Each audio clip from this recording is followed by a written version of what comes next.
নীতি উলংঘাৰে নিৰ্বাচনী প্ৰক্ৰিয়া বিপদত অসম ক্ৰিকেট সন্থা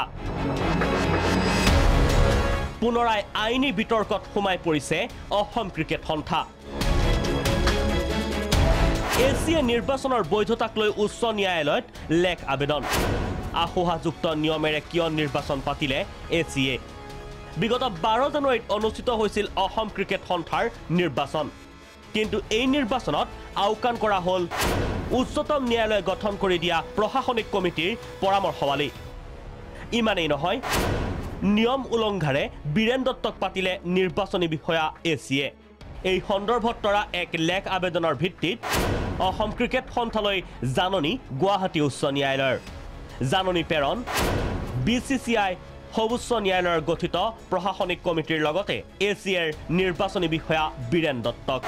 তদুপৰি 4 সপ্তাহৰ ভিতৰত জাননীৰ উত্তৰ দিয়াৰ নিৰ্দেশ গুৱাহাটী উচ্চ ন্যায়ালয়ৰ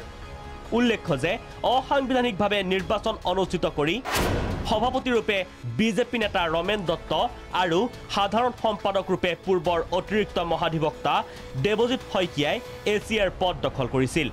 উচ্চ ন্যায়ালয়ৰ নিৰ্দেশৰ পিছত এছিয়েৰ কি উত্তৰ হ'ব সেয়া হ'ব লক্ষণীয় ব্যুৰো ৰিপৰ্ট প্ৰাগ নিউজ